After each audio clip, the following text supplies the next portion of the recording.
Hi friends, പുതിയ വീഡിയോയിലേക്ക് എല്ലാവർക്കും സ്വാഗതം. അങ്ങനെ വിക്രം പറയുന്നത് കേട്ട് വേദ അങ്ങ് ഞെട്ടിപ്പോവാണ്. വിക്രം എന്താ പറഞ്ഞത്? വിക്രത്തെ ആക്രമിച്ചത് ശ്രീകാന്തേട്ടനും ചന്ദ്രശേഖരനും കൂടിയാണെന്നോ? പറയേ.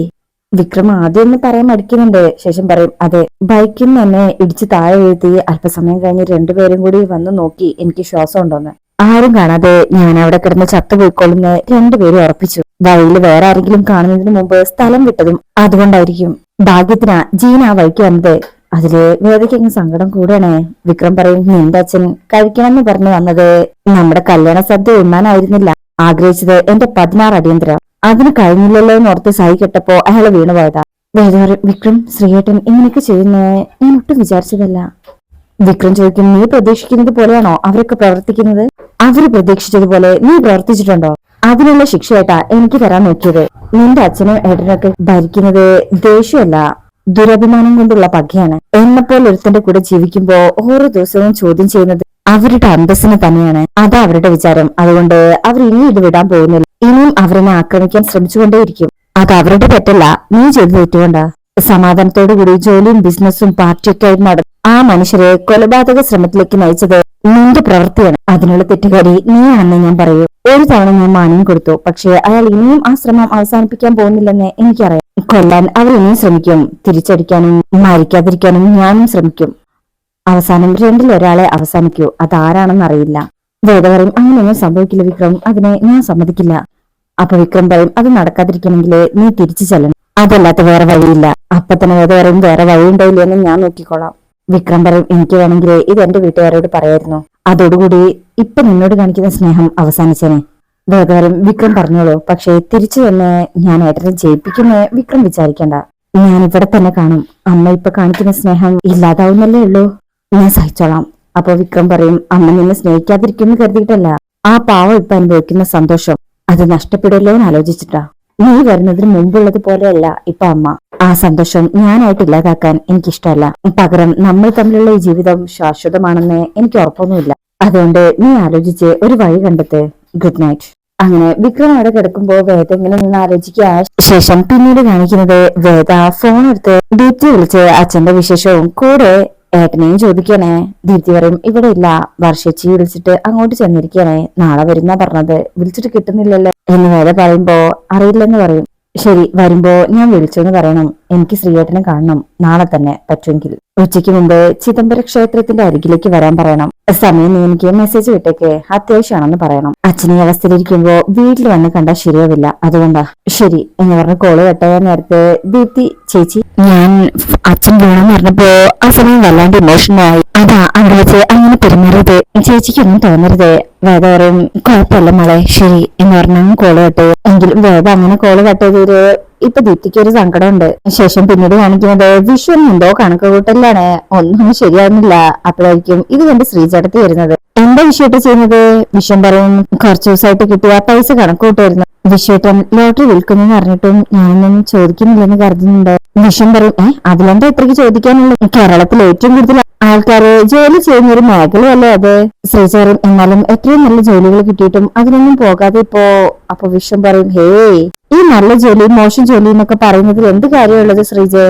നമുക്ക് ചെയ്യാൻ പറ്റുന്ന ജോലി, ചെയ്യാൻ പറ്റാത്ത ജോലി, അത്രയേ ഉള്ളൂ നമ്മൾ കാണേണ്ടത്. ഇപ്പൊ ലോട്ടറി ആകുമ്പോ ഒരു തട്ടിന്റെ മുകളിലോ അല്ലെങ്കിൽ സൈക്കിളിലോ വെച്ച് വെറുതെ ഇങ്ങനെ നിന്നാ മതി. ആൾക്കാർ വരുന്നു, ക്യാഷ് വാങ്ങിക്കുന്നു, പോകുന്നു, നമുക്ക് കമ്മീഷനും കിട്ടും. രാവിലെ വെയിൽ പൂക്കുന്നതിന് മുമ്പ്, പിന്നെ വൈകിട്ട് വെയിൽ അറിയിട്ട് മാത്രം ചെയ്താൽ മതി. നാട്ടിലെ ആൾക്കാരൊക്കെ കണ്ട് കുഷിലൊക്കെ പറഞ്ഞു നിൽക്കുമ്പോഴേക്കും ടിക്കറ്റ് വിറ്റ് തീരും. കുറച്ച് കപ്പലണ്ടൊക്കെ വാങ്ങിച്ച് കുറുക്കിക്കൊണ്ട് വീട്ടിലേക്ക് പോരുകയും ചെയ്യാം. നല്ല ജോലിയല്ലേ? ഇത് കേൾക്കുമ്പോ ശ്രീജ പറയും, അത് ശരിയാ, എന്ത് ചെയ്യുന്നതിലല്ല, എന്ത് ജോലിയാണ് ചെയ്യുന്നത് അത് ആസ്വദിച്ച് ചെയ്യുന്നതിലാ കാര്യം അല്ലേ? വിശ്വം പറയും, അതാണ്. അപ്പൊ ഇനി വേറൊരു ജോലി കിട്ടിയാലും വിശ്വേട്ടൻ പോകില്ലെന്നാണോ? വിശ്വം പറയും, അങ്ങനെയല്ല, ഞാൻ ആലോചിച്ചിട്ട് ഇനി വേറെ ജോലിയൊന്നും കിട്ടാൻ സാധ്യതയില്ല. ഒന്നാമത് അതിനുള്ള പ്രായം കഴിഞ്ഞു. ഇനിയിപ്പൊ കിട്ടിയാൽ തന്നെ മേലനങ്ങിയിട്ടുള്ള പണിയാകും. അതിനുള്ള ആരോഗ്യം എനിക്കില്ല. പിന്നെ ലോട്ടറി പണി തെരഞ്ഞെടുത്തത് നിന്നോട് പറയാത്തത് വേറൊരു കാര്യം കൂടെ ഉണ്ട്. ശ്രീജയ്ക്കും എന്താ? അപ്പൊ വിശ്വം പറയും, അച്ഛമ്മ പറഞ്ഞ നീയും കേട്ടതല്ലേ, രാവിലെയും വൈകിട്ടും ഞാനും ഇവിടെ ഇരുന്നാലേ തള്ള ചിലപ്പോ എന്നെ പറമ്പിലേക്ക് വിടും. അവിടെ പോയി കിളയ്ക്കാനും കുത്താനൊന്നും എന്നെ കൊണ്ട് വയ്യ. ഇത് പാപ്പ അങ്ങനെ നേരുകയും ചെയ്യാം, ജോലി ചെയ്തെന്നൊരു പേരുമായി. ഹോ, നിങ്ങൾ സമ്മതിപ്പിച്ചു. അല്ല, അപ്പൊ അച്ഛമ്മ തിരിച്ചു പോയാ നീ അത് അവസാനിപ്പിക്കോ? വിഷ്വൽ നിന്ന് ചിരിക്കുമ്പോ ശ്രീജയ്ക്കും എന്താ മറുപടി പറയാതെ നിന്ന് ചിരിക്കുന്നത്? അത് നമുക്ക് ആലോചിക്കാം, അത് പിന്നെയുള്ള കാര്യമില്ലേ. മോളുടെ ട്യൂഷൻ തുടങ്ങാനാവില്ലേ? ആ, അത് ഞാൻ പറഞ്ഞിരിക്കുന്നു. അവളെ തിരിച്ചു കൊണ്ടുപോയി ആക്കണ്ടേ? വിഷം പറയും. ആ, തിരിച്ചു പോകുമ്പോ അവൾക്ക് യൂണിഫോമും മറ്റ് സാധനങ്ങളും വാങ്ങിക്കാനുള്ള ക്യാഷ് ഞാൻ എഴുതിക്കൊണ്ടിരിക്കുന്നത്. അവളെവിടെ? അമ്മയോട് കൂടെ ഉണ്ട്. അവളെ തിരിച്ചു കൊണ്ടാക്കാൻ നമുക്ക് പോയാലോ? നമുക്ക് ഒരുമിച്ച് പോകാം, പോരെ? അപ്പൊ ശ്രീജയ്ക്ക് സന്തോഷാവും. വിഷം വീണ്ടും കണക്ക് കൂട്ടാനിരിക്കണേ. പിന്നീട് കാണിക്കുന്നത് പിറ്റേ ദിവസമാണ്. രാവിലെ വേറെ ഇരുന്നിട്ടൊരു ബോട്ടില് വെള്ളമായിട്ട് വിക്രത്തെ വന്ന് വിളിക്കുമ്പോ വിക്രം നല്ല ഉറക്കാ. ഹോ, ഗാഢനിദ്ര എന്ന് പറഞ്ഞിട്ട് അവിടുന്ന് പോയി ഒരു നൂലില് ഒരു വലിയ ഉപ്പിന്റെ കഷ്ണം കെട്ടിക്കൊണ്ട് വരാടെ. എന്നിട്ട് ഉറങ്ങുന്ന വിക്രത്തിന്റെ ചുണ്ടിൽ ഇങ്ങനെ തട്ടിച്ചെടുക്കും. സ്വാഭാവികം വിക്രം അത് കഴിക്കാനായിട്ട് ഇങ്ങനെ എഴുന്നേൽക്കും. വേദ അങ്ങ് പൊട്ടിച്ചിരിക്കും. വിക്രം എഴുന്നേറ്റ് ഉയർന്നു വരുമ്പോ വേദ അത് തട്ടി മാറ്റണേ.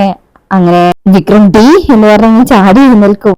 എന്നിട്ട് അവിടെ വന്നിങ്ങനെ ഇരിക്കുമ്പോ വേദ പറയും, ഷോ, ഫോണിലൊരു വീഡിയോ എടുക്കാൻ മറന്നുപോയി, എന്ത് നല്ല രസമുള്ള കാഴ്ചയായിരുന്നോ. അതിൽ വിക്രം ഡി നിന്നു ഞാൻ എന്ന് പറഞ്ഞ് അവിടെ ചുറ്റും നോക്കുമ്പോ ആ ബോട്ടിൽ വെള്ളമായിരിക്കും ഉണ്ടാവുക. അതെടുത്ത് വേദയുടെ ദേഹത്തേക്ക് അങ്ങ് ഒഴിക്കും. വേദ മൊത്തമായിട്ട് നനഞ്ഞു നിൽക്കും. അങ്ങനെ നോക്കുന്നുണ്ടോ വിക്രത്തിന് ആകെ എന്തോ പോലെ ആവുന്നുണ്ട്. അപ്പൊ വേദ ചുറ്റിലും നോക്കിയിട്ട് അപ്പുറത്തുണ്ടാവും ചൂലെടുത്ത് വരുമ്പോ വിക്രം വേണ്ട, ചൂലോണ്ടടിക്കരുത്. വേദയ്ക്കും എന്തേ അടിച്ചു വരാൻ വന്നതാണ്, മുറി അടിച്ചു തൂക്കാൻ വന്നതാ ഞാന്. കിടക്കുന്ന കണ്ടപ്പോ ഒരു തമാശ കാണിക്കാൻ തോന്നി. അതുപോയി മനസ്സിലാവാത്ത വങ്കൻ പടി വങ്കൻ. ഭാഗ്യത്തിന് വെള്ളം വെച്ച ജഗ്ഗായിരുന്നോ? നല്ല കത്തിയോ മറ്റോ ആയിരുന്നെങ്കിലും എന്നെ കുത്തിയിരുന്നെങ്കിൽ ഞാൻ ചത്തു കഴിഞ്ഞില്ല. വെറുതെ അല്ല എല്ലാവരും ഒറ്റ കുതിന്ന് വിളിക്കുന്നത്. ഇനിയെങ്കിലും ഇങ്ങനെ ചടഞ്ഞു നിൽക്കാതെ പോയി കുളിച്ചിട്ട് വാ, എന്നിട്ട് എന്നെ അമ്പലത്തിൽ കൊണ്ടുപോ. വിക്രം ചോദിക്കും എങ്ങോട്ട്? വേദവരം ചിദംബരനാഥ ക്ഷേത്രത്തിലേക്ക്. വിക്രം പറയും എന്റെ പട്ടിയുണ്ടോ? വേദവരം ഹോ, ഇനിയിപ്പോ അതിനെ ബുദ്ധിമുട്ടിക്കണം, ഒന്ന് വേഗം പോയി വാ എന്റെ വിക്രം. വിക്രം പറയുന്നത് ഇപ്പൊ ഞാൻ വെള്ളം എടുത്ത് ഒഴിച്ചേ ഉള്ളൂ, ഇനി ഞാൻ എന്റെ തല അടിച്ചു പൊട്ടിക്കും. പറഞ്ഞില്ലെന്ന് വേണ്ട. വേദ പറയും അല്ലെങ്കിൽ നിങ്ങൾക്ക് നല്ല കാര്യമൊന്നും കാണുന്ന യോഗമില്ല. വിക്രം ചോദിക്കും എന്തെന്ന്? വേദ പറയും നിങ്ങൾക്കും കൂടെ സന്തോഷം നൽകുന്ന ഒരു കാഴ്ച കാണാൻ വേണ്ടിയിട്ടാ കൂടെ വരാൻ വേണ്ടി പറഞ്ഞത്. പക്ഷേ നിങ്ങൾക്ക് അതിന് യോഗമില്ലാതെ പോയി, എന്ത് ചെയ്യാൻ പറ്റും? വിക്രം പറയും അയ്യോ, നിന്റെ കൂടെ വന്നിട്ട് പോ, എനിക്കിപ്പൊ നല്ലത് കാണാനുള്ള യോഗം വേണ്ട. അങ്ങനെ വിക്രം പോകുമ്പോ വേദ പറയും വേണ്ട, പെക്ക് ആർക്ക് ചെയ്ത എന്ന് പറഞ്ഞ് അവിടെ അടിച്ചു വരാൻ നിൽക്കും. വിക്രം കുളിക്കാനും പോയിട്ടുണ്ട്. ശേഷം പിന്നീട് കാണിക്കുന്നത് അടുക്കളയില് കമലമ്മ ഭക്ഷണം ഉണ്ടാക്കിക്കൊണ്ടിരിക്കുമ്പോ മാഷ് അങ്ങോട്ട് വരിക. മാഷ് പറമ്പിലേക്ക് ഇറങ്ങിയോ? മാഷ് പറയും വെയിലും നോക്കുന്നതിന് മുമ്പ് തിരിച്ചു കയറണ്ട, ഞാൻ ചായ എടുക്കാം. മാഷ് പറയും വേണ്ട, നീ കുറച്ചു കഴിഞ്ഞ് ചാണകപ്പൊടി എടുത്ത് അങ്ങോട്ട് വന്നാൽ മതി, ഒരു 5 മിനിറ്റ് ഞാൻ ഇപ്പൊ എടുക്കാം. അങ്ങനെ എടുക്കാൻ തുടങ്ങുമ്പോഴേക്കും അച്ഛച്ചാന്ന് വിളിച്ച് അപ്പൊ മോൾ ഓടി വന്ന് കെട്ടിപ്പിടിക്കുക. മോളിത് രാവിലെ ഇങ്ങോട്ടാ പുതിയ ഉടുപ്പൊക്കെ ഇട്ടിട്ട് തിങ്കളാഴ്ച മുതൽ സ്കൂളിൽ പോണ അച്ഛച്ചാ, ഞാനതങ്ങ് മറന്നു. അപ്പേക്ക് വേദ വരുമ്പോ അപ്പുമോള് പറയും വേദശ്രീമേ ഞാൻ വീട്ടിലേക്ക് പോവാട്ടോ. ആണോ, ഇത്ര പെട്ടെന്നോ? അപ്പോ ശ്രീജ പറയും ഞാനും വിശ്വേട്ടനും കൂടെ കൊണ്ടുപോയി ആക്കാന്ന് കരുതി. അപ്പൊ മാഷ് പറയും മോള് ഇവിടെ നിൽക്ക്, അച്ഛൻ ഇപ്പൊ വരാട്ടോ എന്ന് പറഞ്ഞ അവിടെ നിന്ന് പോകുമ്പോ ഉണ്ടാവും അച്ഛമ്മ വരുന്നേ മോളെ വിളിച്ചിട്ട്. എന്നിട്ട് കെട്ടിപ്പിടിച്ചതിന് ശേഷം കുറച്ച് ഗിഫ്റ്റ് ഒക്കെ കൊടുക്കുന്നുണ്ട്. നോക്കുള്ള ഉടുപ്പും പട്ടുപാവടയാ, ഇടയ്ക്കൊക്കെ സ്കൂളിലിട്ട് പോകാം. അപ്പൊ പറയും അയ്യേ, സ്കൂളിലേക്ക് യൂണിഫോം അല്ലേ ഇടുന്നത്, എന്നാലും കളർ ഇട്ട് പോകുന്ന ദിവസങ്ങൾ ഉണ്ടാവുമല്ലോ അന്നിട്ടോ. അപ്പോഴേക്കും കമല ചായ കൊണ്ടുവന്ന് മാഷിന് കൊടുക്കും. മാഷും വന്നിട്ടുണ്ട്. മാഷ് പറയും അവിടെ വെച്ച ശേഷം കുറച്ച് പൈസ എടുക്കണേ, ഇത് മോൾക്ക് പുസ്തകവും യൂണിഫോം ഒക്കെ വാങ്ങിക്കാനുള്ള ക്യാഷാ, ഇത് വെച്ചോട്ടെ, എല്ലാം നോക്കി ഒന്നും ചെയ്യണേ എന്ന് ശ്രീജിയോട് പറയും. അപ്പോ വിഷം പറയും അച്ഛാ മോക്ക് യൂണിഫോം ബാഗും ബുക്കും വാങ്ങിക്കാനുള്ള ക്യാഷ് ഞാൻ കരുതി വെച്ചിട്ടുണ്ട്. മാഷ് പറയും ഹോ, ഇങ്ങനിപ്പോ ഭാഗ്യം വിറ്റ് കാശുകാരനായല്ലോ. വിഷം പറയും അയ്യോ അച്ഛാ അതുകൊണ്ടല്ല അച്ഛന്റെ കയ്യില്. അപ്പൊ മാഷ് പറയും നിന്റെ മോളുടെ സ്കൂൾ ആദ്യമായിട്ടല്ലല്ലോ തുറക്കുന്നത്, ഇത്രയും കാലം എനിക്ക് ചെയ്യാൻ പറ്റുമെങ്കിൽ ഇനിയും പറ്റും. പിന്നെ ശ്രീജെ ഇവൻ കരുതി വെച്ച ക്യാഷ് ഉണ്ടെങ്കിൽ അത് വാങ്ങിച്ച് മോൾക്ക് വേണ്ടി എന്തെങ്കിലും ചെയ്യണം. അറിയാലോ മനസ്സ് മാറാൻ അധിക സമയം വേണ്ടാത്തവനാ.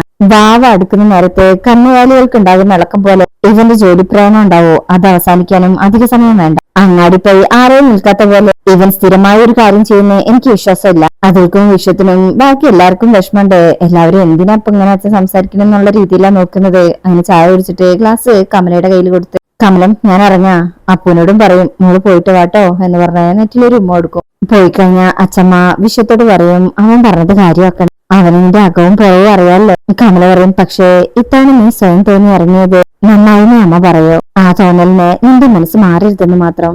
ഇല്ലമ്മേ, മഴയൊക്കെ കനത്താല് എന്ത് ചെയ്യണമെന്നൊരു ടെൻഷനാ.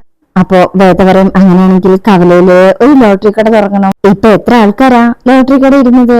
കമല പറയും അതെ, അതാവുമ്പോ സ്വന്തം സ്ഥാപനം നടത്തുന്നുള്ള ഒരു അന്തസ്സ് കൂടെ ഉണ്ടാവുമല്ലോ. രാവിലെ പോയി തുറക്കുക, വൈകിട്ട് അടയ്ക്കുക. അടുത്ത കൊല്ലെങ്കിലും അപ്പമോൾ ഇവിടുത്തെ സ്കൂളിൽ ചേർക്കണം വിഷം. അവളുടെ അടുത്ത് നീ ഉണ്ടാവേണ്ട പ്രായമാണ്. ഇനി അവൾ അവിടെ പോയി നിൽക്കാൻ പാടില്ല. വിഷം വരെ ചേർക്കാമേ, അടുത്ത കൊല്ലം ഇവളെവിടെ ചേർക്കാം. അതിൽ അപ്പുവിനെ സന്തോഷം. ശരിക്കും ശരിക്കും അപ്പോ എല്ലാവർക്കും സന്തോഷമാവും. എങ്കിൽ സമയം വൈകിക്കേണ്ട, ഇറങ്ങിക്കോ എന്ന് പറയുമ്പോ ശ്രീജ മോളെ കൂട്ടി അവിടെ നിന്ന് ഇറങ്ങാണ്.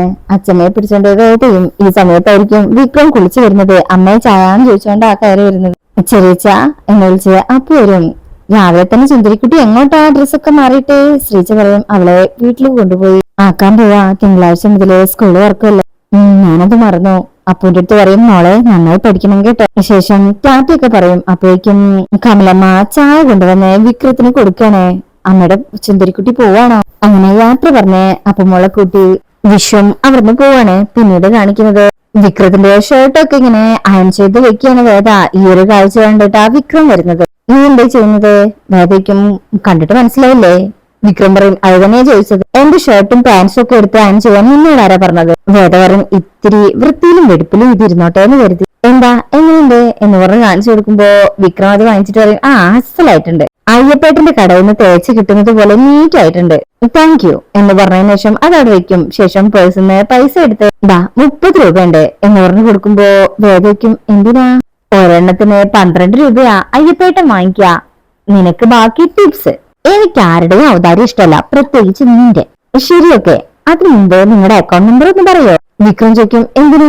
വേദ പറയും എന്നെ താലി കെട്ടി ഇങ്ങോട്ട് കൊണ്ടുവന്നപ്പോ ഞാൻ നിങ്ങൾക്ക് ടിപ്സ് ഒന്നും തന്നില്ലല്ലോ. ഒരു 1000 അയച്ചു തരട്ടെ, വേണമെങ്കിൽ ഇത്തിരി കൂടുതലും തരാം. ഇമാതിരി പണിക്ക് നിങ്ങള് ഈടാക്കുന്ന കൂലി എത്രയാണെന്ന് എനിക്കറിയില്ല. വിക്രം പറയടി മുഖം അടച്ചൊന്നും തന്നാലുണ്ടല്ലോ, ഞാൻ ഈ കൂലിക്ക് താലി കെട്ടാൻ നടക്കുന്നവനോ? ഭേദം അത് ശരി, അത് പറഞ്ഞപ്പോ നിങ്ങൾക്ക് അങ്ങനെ ഉണ്ടോ? നിങ്ങൾ ആദ്യം താലി കെട്ടിയെന്നെ കുഴപ്പത്തിലാക്കി, പിന്നെ നിങ്ങളുടെ നേതാവിന്റെ സാന്നിധ്യത്തിൽ നാട്ടുകാരുടെ മുന്നിൽ വെച്ച് മാലയിട്ടു. എന്നിട്ടോ അച്ഛമ്മയുടെ കൂടെ കൊണ്ടുപോയി തറവാട്ട് അമ്പലത്തിൽ കൊണ്ടുപോയിട്ടും മാലയിട്ടു. പിന്നെ 2 ദിവസം മുമ്പ് ഇവിടെ വെച്ച് വീണ്ടും മാല ചാർത്തി. ലോകത്ത് ഒരു പെണ്ണിനോടും ചെയ്യാത്ത മട്ടില് 4-5 തവണ കിട്ടിയിട്ട് നിങ്ങൾക്ക് ഞാൻ എപ്പോഴും വേലക്കാരിയാണോടോ?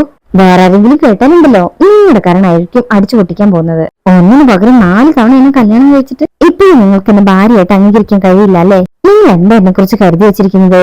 4 കാശ് ചില്ലറ കാണിച്ച് എന്റെ വാ അടയ്ക്കാന്നോ? നാണുണ്ടോ നിങ്ങൾക്ക്? വിക്രം പറയും നാണം നിനക്കാരില്ലാത്തത്. എടി നിനക്ക് ക്യാഷ് ഉണ്ടാവും, അതിന് മുമ്പും കാണും, പക്ഷെ അത് കാണിക്കേണ്ടത് ഇവിടെയല്ല. വേറെ നിങ്ങളുടെ ഭാര്യയായി ഇരിക്കുന്നിടത്തോളം ഞാനത് ഇവിടെ തന്നെ കാണിക്കും. എന്താ തടയാൻ പറ്റും തോന്നുന്നുണ്ടോ? ഇനി മുതൽ ഈ വീട്ടിൽ നമ്മൾ പഴയതുപോലെയല്ല. നമ്മൾ 2 പേരുടെയും വീട്ടുകാരെ ഈ ബന്ധം അങ്ങ് ഉറപ്പിച്ചു കഴിഞ്ഞു. ഇനി എനിക്ക് ഇത്തിരി സ്വാതന്ത്ര്യത്തോടുകൂടി പെരുമാറാം. അതുകൊണ്ട് കമ്പനിയുടെ കളികളിനെ കാണാനിരിക്കുന്നതേ ഉള്ളൂ. ഞാന് വിക്രു എന്ന് പറഞ്ഞു പോകുമ്പോ വിക്രം വേദനെ തന്നെ ഇങ്ങനെ എന്ത് സാധനം എന്നൊക്കെ രീതിയിൽ നോക്കിക്കൊണ്ടിരിക്കുക. ഡോറിന്റെ അടുത്ത് എത്തുമ്പോ വേദ പറയും മോനെ വിക്രു, നിങ്ങളുടെ ഷർട്ട് ഞാൻ തേച്ചെന്നേനെ, എനിക്ക് കൂലിയും ടിപ്സും തരാൻ നോക്കിയ ഞാൻ അച്ഛനോടൊന്ന് പറയട്ടെ, എന്തുണ്ടാവുന്ന കാണാലോ. അപ്പൊ തന്നെ വിക്രത്തിന്റെ കണ്ണൊക്കെ ബൾബ് പോലെ കത്തുന്നുണ്ട്. വേദ പറയും തൽക്കാലം ഞാൻ ക്ഷമിച്ചിരിക്കുന്നു, ഇനി ഇത് ആവർത്തിച്ചാലുണ്ടല്ലോ നാട്ടില് കൊണ്ടേ വീട്ടിലെ ചുക്കുണ്ടായിട്ട് മാറും. വെറുതെ നാണം കിടാൻ നിൽക്കല്ലേ എന്ന് പറഞ്ഞുകൊണ്ട് വേദ അവിടുന്ന് പോകും. അതിനുശേഷം പിന്നീട് കാണിക്കുന്നത് പ്രമോലുള്ളത് എന്താന്ന് വെച്ചാല് വേദയുടെ ഏട്ടൻ ഇപ്പോ വിനായകന് വീണ്ടും കയ്യിലെടുത്ത് കുറച്ച് പൈസയൊക്കെ കൊടുക്കുന്നുണ്ട് അടുത്ത പണിക്കായിട്ടുള്ളതാ. അതിനുശേഷം പിന്നീട് കാണിക്കുന്നത് അച്ഛമ്മ വേദയോട് പറയും വിക്രത്തിന് ആദ്യം നല്ലൊരു ജോലി കണ്ടെത്തണം. വേദ പറയും വിക്രത്തിന് മാത്രമല്ല എനിക്ക് വേണൊരു ജോലി. പഠിപ്പിച്ച് വലുതാക്കിയ അച്ഛനോടുള്ള കടപ്പാട്. കോടതിയില് കേസ് വാദിച്ച് ഞാൻ ജയിക്കുമ്പോൾ അച്ഛന്റെ മനസ്സ് സന്തോഷിക്കും. ഇതേസമയം അച്ഛനോട് വേദയെ പഠിപ്പിച്ച് വലുതാക്കി കല്യാണത്തിന് മുമ്പ് തന്നെ ഒരു ജോലിയിൽ കയറി കാണുന്നുള്ള ആഗ്രഹമായിരുന്നു. അതിങ്ങനെ ആലോചിക്കുന്നുണ്ട്. അതായത് വേദ കോട്ടിട്ട് മുന്നിൽ വന്ന് നിൽക്കുന്നതൊക്കെ. ശേഷം അവര് 3 പേരും കൂടെ, അതായത് ദീപ്തിയും കൂടെ ഉണ്ട്, ദീപ്തിയും അച്ഛനും വേദയും കൂടെ ഒരു സെൽഫി എടുക്കാൻ നിൽക്കുന്നതൊക്കെ ഇങ്ങനെ ഈ ഭാഗത്ത് കാണാം. അപ്പൊ ഇതിന്റെ ഡീറ്റെയിലിംഗ് റിവ്യൂ ആയിട്ട് നമുക്ക് അടുത്ത ഭാഗത്ത് കാണാം. ഇന്നത്തെ ഈ റിവ്യൂ ഇഷ്ടപ്പെട്ടിരുന്നെങ്കിൽ ചാനൽ എല്ലാവരും ലൈക്ക് ചെയ്ത് സബ്സ്ക്രൈബ് ചെയ്ത് സപ്പോർട്ട് ചെയ്തേക്കണേ. താങ്ക്